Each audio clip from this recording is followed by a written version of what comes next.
I'm Ava DuVernay, and I'm so pleased to welcome you to this day that we've been waiting for so long. So this these seats will be filled with the cast and the creators and all of the people behind this wonderful final episode. So let's just jump in and get started. All right, look at them. Aren't they beautiful? They're fantastic, and they're all here. Exciting. So let's get started and just dive in. As the only other person to take the reins of this twice, besides Mr. Lucas, what was the difference between your first day working on Rise of Skywalker and your first day working on Force Awakens? What happened in the middle? Were you more confident? Were you just as scared? What happened? Well, first of all, thank you, Ava, for being here. We're very lucky to have you. Thrilled to be here. I think the difference is that the pressures shifted. We didn't know at the beginning of Force Awakens exactly what it would look like to have Daisy Ridley and Adam Driver and Oscar Isaac and John Boyega. And, what would that cast be like? And we had to figure it out and discover it. The first day of Rise of Skywalker, we sort of knew some of those things. We knew those things were working. What we didn't know was everything else. And this was wrapping up, not one film, not 3 films, but 9. And so the responsibility was significant. And the movie, this is a pretty big picture. The scale of the movie is pretty enormous. And we knew that none of that would matter, none of it would work if you didn't care deeply and track with the people. So the most important thing, the people, we were good with. We knew we had this incredible cast who I think have gone above and beyond anyone's expectations and are truly spectacular in the film. Yeah. Just to continue to ask you though, this is doesn't have a comic book to follow the story. There's no blueprint for this. This is coming out of you and Chris's head. And what you had talked about was, wrapping up 9 films. That's an awesome responsibility. So at the moment that you accept the invitation to do it, and it's the next day and you're home, and you're thinking, oh wow, I gotta end this thing. Just personally, as a longtime fan of it, what was your personal process to get there? Did ideas start to come immediately? Were you quiet for a while? Did you meditate? Because we had worked on Force Awakens, Larry Kasdan and I and Michelle Rejwan and Kathy, producers, we had talked about quite a few things back in the day. So it was a bit of sort of picking up where we had left off. And the fact is that what Rian Johnson had done in Last Jedi, had set up some things that were sort of wonderful for this story. One of the things being that the cast was separated. The characters weren't together for the entire movie, essentially. So this was the first time that the group got to be together. Chris and I got together. We knew immediately we wanted to, tell a story of a group adventure. There were some very specific things that we were both drawn to immediately. And we just started doing the thing that you do, which is you say, what do you desperately want to see? What feels right? Why JJ? Why JJ? Why this guy? The one thing I know about Star Wars and the one thing I know about these kind of tentpole movies is this unique combination of needing dramatic storytelling, gravitas, and a great sense of humor. And I think that there's few filmmakers that really embody both of those things and also have the capability to really manage something this huge. And JJ was my first choice. So that was an easy one. Absolutely, yes, yes. Chris, when the initial call came in to co-write this screenplay, how long did the kid in you do somersaults before the writer in you started to hyperventilate?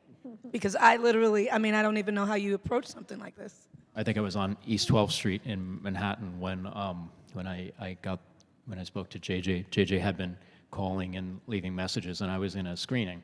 And I didn't have JJ's cell phone number in my cell phone, so it was sort of a random 310 number. And I thought, why is this random person in Los Angeles calling me? Right. And finally, I listened to the message, and I sort of hyperventilated a little, and I called back. And he said, hey, do you want to write episode 9 with me? Wow. Didn't say the word Star or Wars, just said right. episode 9. So for a good 8 minutes, I let myself sort of leap into the air, and then we realized, oh my God, we have to land this vehicle somehow. Yeah. We have to land the biggest Star Destroyer in the world on this, on the head of a needle. And and then we got to work. I live in New York, but I came out to LA, and JJ and I just started at Bad Robot. There's a room with these whiteboards, with these blank whiteboards, and we just started writing in dry erase marker on whiteboards, and then eventually the boards became a Word document that was 10 pages, and then 50 pages, and then 121 pages, and then that became the script. I'm going to jump into some of our newbies before we go to the OGs, as we call it in Compton, where I'm from. So let's start with Carrie Russell. Carrie Russell, who the hell are you? And what are you doing here?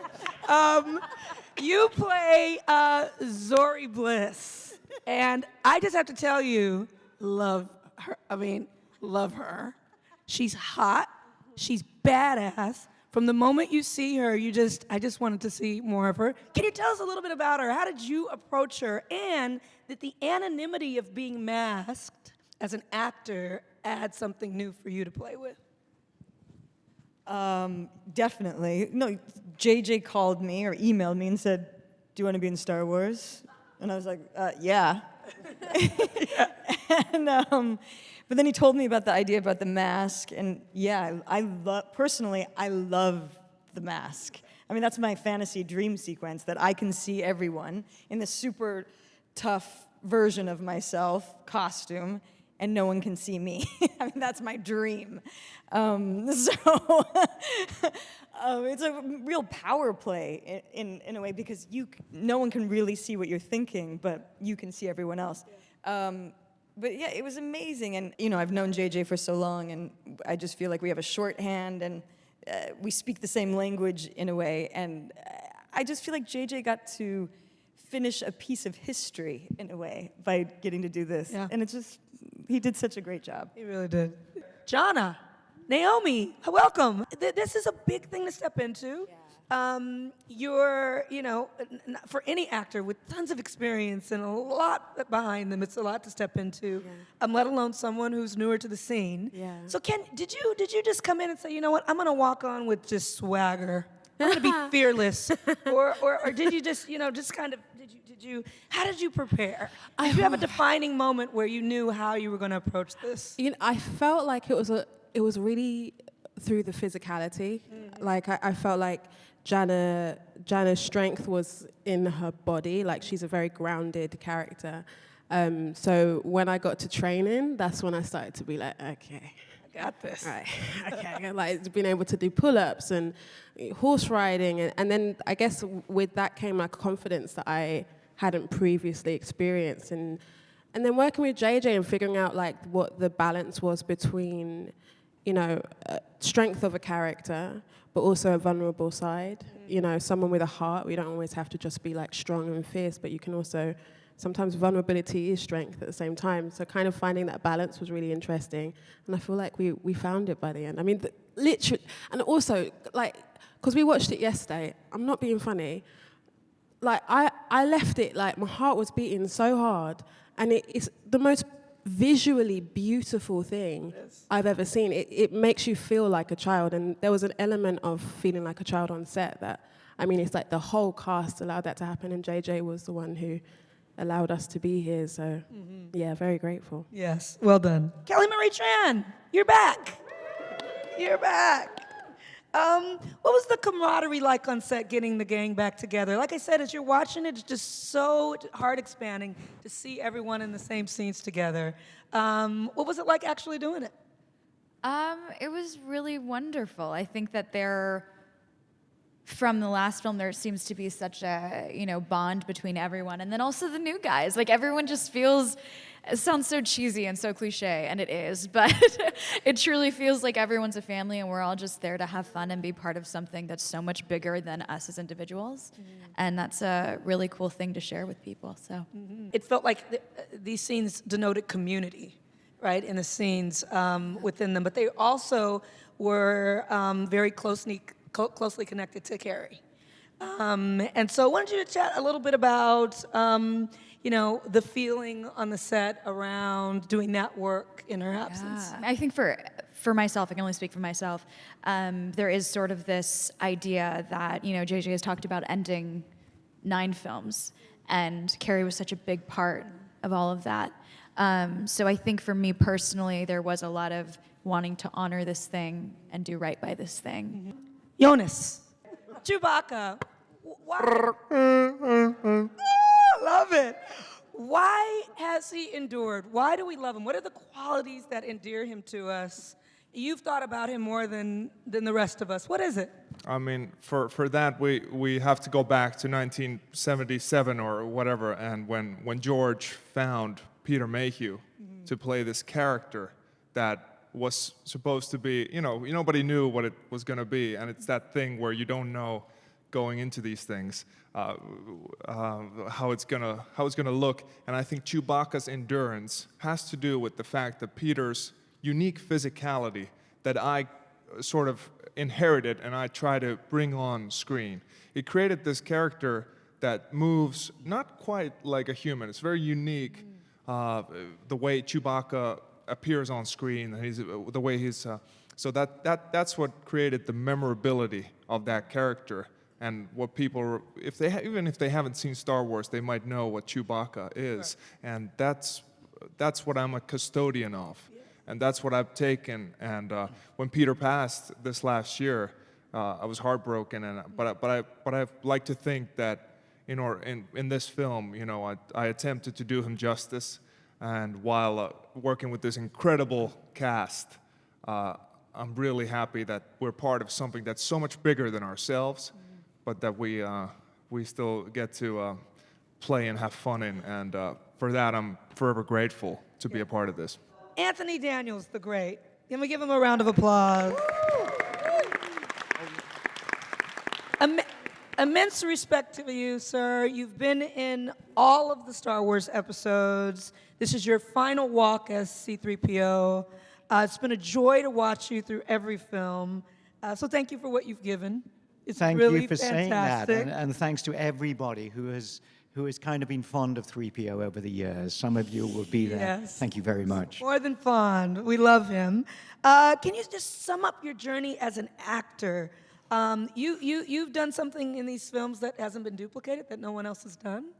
You've touched every one of them. You've worked across all of the worlds, all of the planets, all of the ideas and the stories. I don't know how you'd start to summarize it, but maybe you can try. Well, I've just realized in the last few months something that I hadn't ever got before. Because I've been in all of them and all the spin-offs and stuff, I am so close to it. And I said it's rather like having your nose up against the planet. You can't see how big that planet is.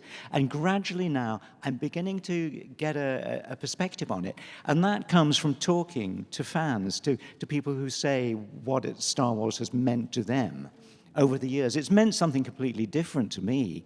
It's a job. It's kind of fun. It's kind of awkward sometimes. As we all know, it's not a smooth ride. But finally, I'm getting to see it almost from the other perspective, and that's the perspective of the audience who've been there all this time. And I'm really glad to have survived all this long enough to get this perspective. You've got a unique perspective that no one else has. Right. Thank you. Richard E. Grant. Your Twitter last night was epic. Your tweet was epic. You were on cloud nine after seeing this film. I'd just like you to talk a little bit about your reaction to the film for those who did not see. Can you get back to that moment and share with us what you felt? I thought that Disney would sue me for You were tweeting very something, emotional. because I think that you're not supposed to say anything about it, but I didn't tweet any spoilers about it at all. But having seen it first when I was a theatre student when I was 20 years old, and before any of the younger cast were even born, it's an extraordinarily emotional thing to see just the passing of time that goes through all of these movies. And it felt really like a combination of everything that I've read in the Bible, Greek mythology, The Wizard of Oz, all, rolled into one in this extraordinary summation of the whole story that delivers an emotional wallop at the end that I was totally unprepared for, and I was wiped out, and I barely slept. So thank you very much for having me. Mr. Williams, so your career is much bigger than movies for many people, and it is for me. And I just wanted to talk a little bit about Lando and how you approached it as an actor, coming back to a part so many years later. Did you look at the previous films? Did you just, use the script that was in front of you? What was your process as an actor to get back to him? I have a lot of admiration for this young man called Monsieur J.J. Abrams. Yes. And it was pretty much, when I worked with George, that was an opportunity to work with somebody who was really extraordinary. And here again, I have an opportunity to work with somebody who's really extraordinary. Actually, we worked together when he was doing Lost. I played myself playing a killer, which I thought was a very interesting idea. And I thought, this guy is really crazy. But fabulously crazy. But anyway, this has been a great pleasure for me, coming back to do Lando. I didn't think that it would happen. I just wrote it off, and I said, well, I did what I had to do, and that was it. But when I got the call from JJ, and then when we met, I just sat there and I just chuckled, because I thought it was just a wonderful gift. Yeah. So I'm a very, very happy human being right now. One of my favorite actors is up on this dais, and I feel like he can do anything. His name is Oscar Isaac. And Poe feels different in this to me. He's a bit, I think he was always supposed to be a bit of a swashbuckler, but he's like dropped into the swashbuckling thing in this. Like, it's all, you're dripping swashbuckling. Pants. Is it the pants? And the knee-high boots, really. I think it's really Michael Kaplan that really brought the swashbuckling to this one, What am I seeing that feels different in him from the previous? Yeah, I mean, he's kind of always been a bit of a wild card energy and figuring out where he fits in the story and what story is being told. And I think with this one, JJ and I talked a bit. I remember JJ being excited about kind of dirtying up the squeaky flyboy image that he's had for a bit and just revealing a bit more of his personality. And I think that really comes out because I've been taken away from my little box in space, and I get to join my friends this time, and you really get to see the interaction with the three and the hope that I think that he, in particular, brings in this one. There's a kind of a relentless, almost aggressive optimism that he has, and how that is tested, and how he tries to be there for his friends, tries to push them along even when it seems quite hopeless. And then I think also the way that we approached shooting a lot of these scenes, there was a looseness to it. There was things shot in big, beautiful, choreographed takes that are just astounding to watch, where you'll follow one character walking through this maze of an amazing planet with all these stormtroopers and aliens, and you realize it's all this one amazing continuous take with then us talking over each other. So it was that kind of trust that JJ kind of that allowed, I think, a real spark of vitality.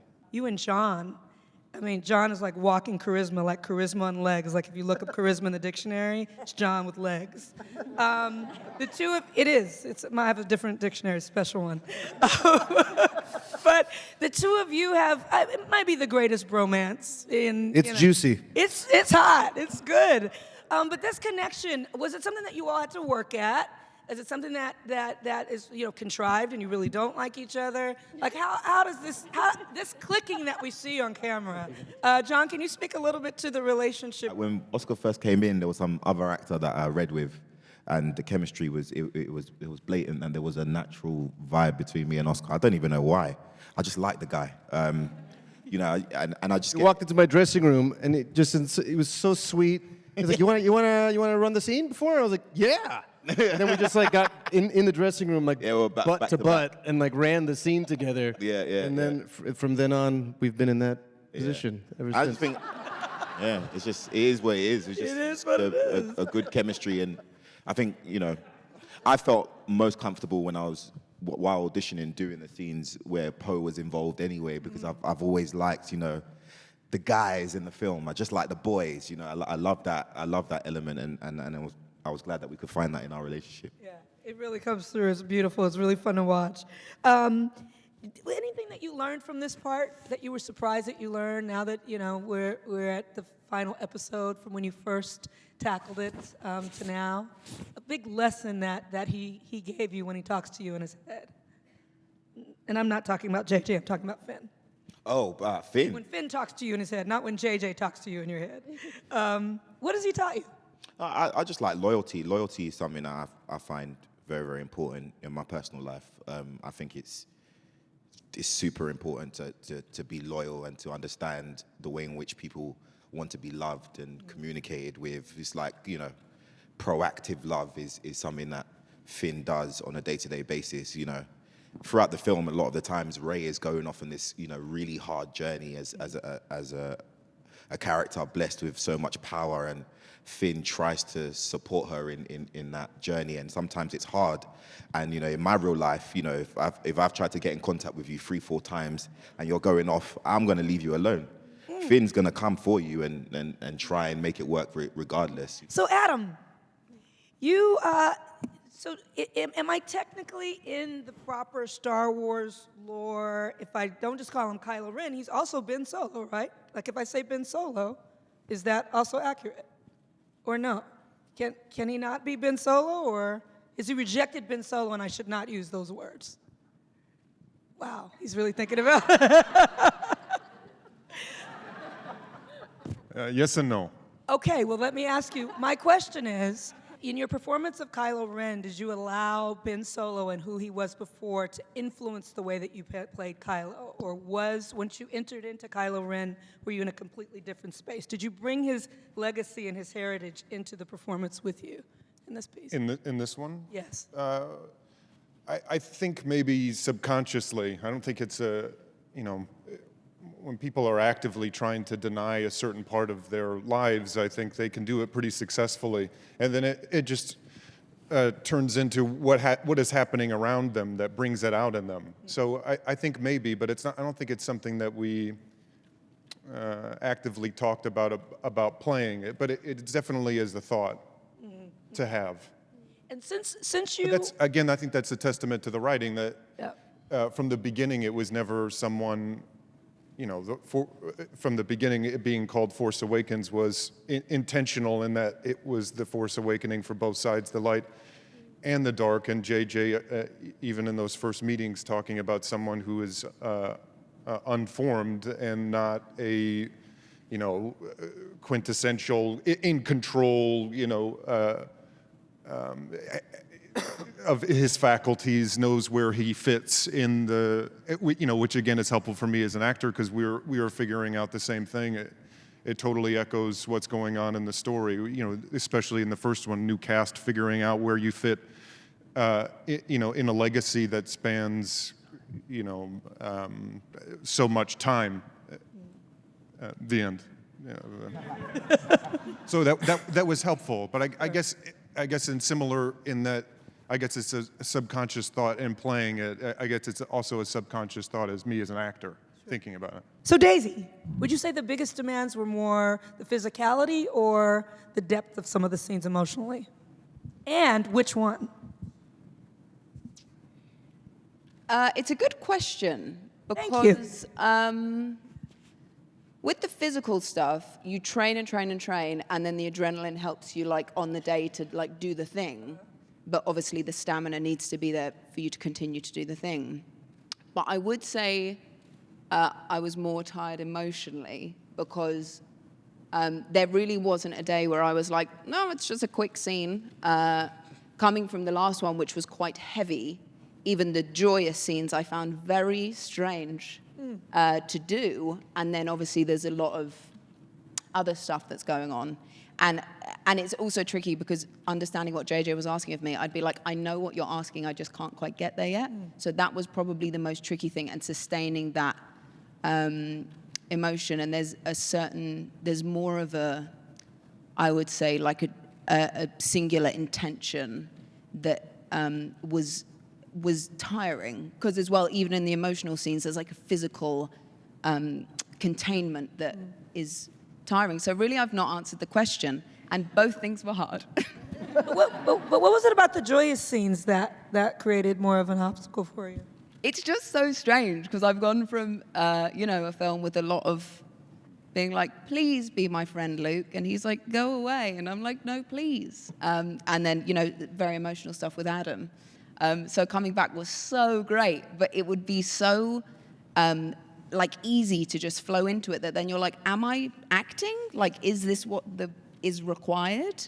Because I'm basically bouncing off of Oscar and John and Jonas and Anthony in such a joyous way that you just feel like you're having a chat with your pals. Right. So it's not like difficult in like a way, but it's strange wondering how that general vibe is going to translate into a scene. So for George, it was really important to him that these films mean something. That they aren't just, popcorn films, that there's some universal truth to them, that something is being conveyed, that this is soul food. It's supposed to stick to your ribs. And he wanted to say something through the ones that he worked on. You're the only director that's done it more than once besides him. So in this final piece, I always hate getting this question, but I'm going to give it to you anyway, my friend. What does this mean, and what do you want to say with it? That's a terrific question.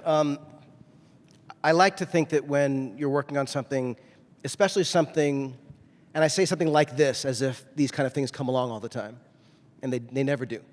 And I'm still grateful to that call from Kathy. The truth is that there's the movie that you're presenting to the world, and then there's the thing that you're doing, not necessarily secretly, but meaningfully. We live in a crazy world. We live in a crazy time. And Star Wars, for me, was about hope. And it was about community. It was about the underdog. And it was about bringing people together and seeing all oddballs represented, and the most unlikely friends and the most unlikely places, and the family that you make is really your family, And so to tell a story that is, of course, a giant spectacle and a sort of, like you say, the blockbuster wrapping.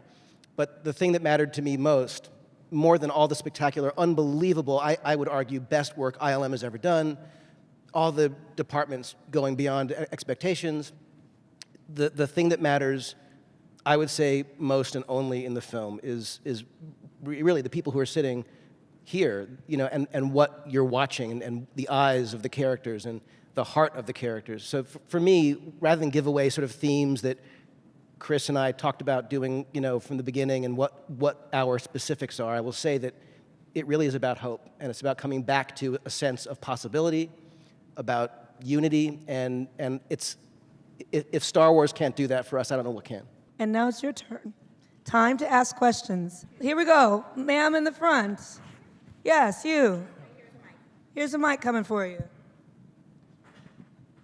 Hi everyone, Kira Lynn with Hollywood First Look Features. This message is for JJ and Chris. Being able to sit down and write a screenplay of this magnitude, I want to know what it was like when you guys realized that it was finished. Like you were done with the story. Like, I can only imagine what that would be like. Is it finished? Is it? Ha-ha. Well, there was a moment in the process when JJ and I were agonizing over something in the third act, and we were in a room with Michelle Rejwan and Kathy and JJ and I, and we couldn't seem to get it, and we went outside the room, and Rick Carter, the production designer, sort of legendary production designer, said, "I think the reason you and JJ can't write this scene is because you don't want Star Wars to end." And I looked at JJ, and we knew he was right, and then we had to go and write it. And then, of course, the movie is remade, on the set, and remade in editing, and remade in scoring, and remade in all kinds of ways. So we kept rediscovering the story. But I have to say, it was I think both of us mourned the moment when we typed the characters' names for the last time. I mean, the moment of joy you have when you type, Lando, and type some words underneath Lando is something that is indescribable. But also the moment of sadness and longing when you type it for the last time is memorable. What Chris said. I will only add that when I called Chris about asking if he would be willing to do this, and you screamed because you were such a Star Wars fan, which I had been told. I was such a fan of Chris's, had read a number of his screenplays, and Argo I thought was just so beautifully written, and I needed to have someone writing this with me who would, from the very beginning, remind me of how much Star Wars meant, who hadn't been inside of it before the way I had. And I said to Chris at the very beginning, if you do this, you're going to be with me the whole time to the very end. And Chris, being the humble man that he is, made some self-deprecating joke about how I won't want him around, whatever. And we were together throughout production, throughout post, in the trenches with Michelle, with Kathy, kicking every tire, shaking every tree, doing everything we could to make sure that we were telling the best possible story we could. And I cannot tell you how grateful I am for this gentleman's partnership on this movie. Yeah. Just questions for JJ. Can you tell me about the process of integrating Carrie Fisher into the film and how you worked her to the story, the footage you had found from The Force Awakens, and what that process is like, even emotionally, for you and everyone involved? Yes, I like everyone here who knew her, loved Carrie. And I knew her for a long time, not very well, but I knew her for a while before Force Awakens. And, obviously, as we've discussed, the idea of continuing the story without Leia wasn't a possibility. And there was no way we were going to do a digital Leia. There was no way we were, of course, ever recast it. But we couldn't do it without her. And when we went back to look at the scenes that we hadn't used in Force Awakens, what we realized is we had an opportunity. And we could use that footage, use the lines that she was saying, use literally the lighting. That was amazing. Okay, watch this. The lighting. That was creepy. Hi, Carrie. Yeah. Hi, Carrie. That's so Carrie, by the way, to do that.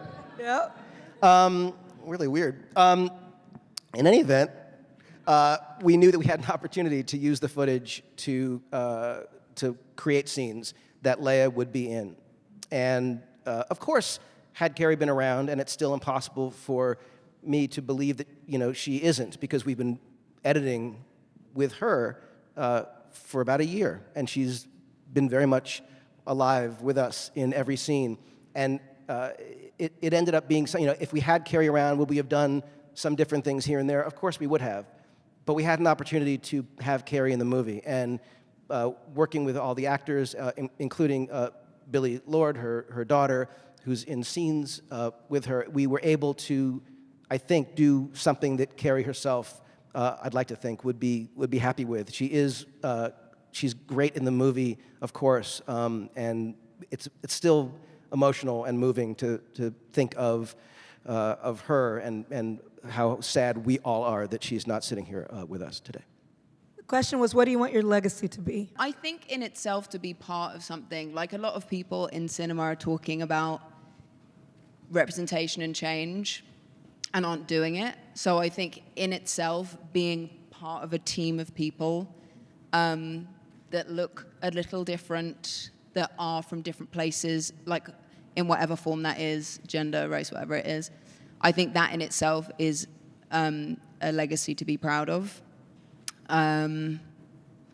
Yeah, I think, and like JJ was saying, this is a film of hope. And I think we are reflective of the world at large. There are a lot of people up against magnificent forces that are fighting the good fight, and and the characters aren't real, but what they're doing is perilous in cinema. So to be able to portray, even a tiny part of that in this crazy world is very special. Hi, congratulations on all the work that you guys have put in. My question is for John Boyega. I remember way back when you did Attack the Block and you had your first junket with like a press conference table. Like, how does it feel to have a global audience like love you for this character and Finn and for this production, coming from where you came from as early on in your independent movies? Like, how do you carry yourself now with this global respect and love from the world? I don't know. I just I think I'm not the only one in it, so it's cool to be able to share the load. I guess I've been on this journey with Daisy really more than anyone else, just in terms of circumstance and understanding of culture. Well, pretty much there's a 100% understanding of our background and where we're from. And then while we were auditioning, obviously we were, I had more money than Daisy when we were auditioning. I think you had like £17.55 in your account. And it was in minus too, so she was definitely going over the transaction limit. And we were just able to relate on that, even that kind of level where it's, most of the time actors have this kind of like, kind of mystery about the personal things. We stripped that bare, and I think that having this connection more than anything, like if I feel any type of way, or if I experience something that's weird, or if I'm at a store and I'm like, oh, I just saw something, I always just message Daisy, because I just know that that's somebody that would 100%, relate. And I guess this way has been my way of experiencing, the whole thing. But it's definitely also been a huge life change for all of us, and that in itself is exciting. Thank you, JJ. Thank you, everyone here. Thank you, Kathleen, for being the shepherd of this beautiful story, and thank you all for being here. Can't wait till you see it. You're gonna love it. Thank you.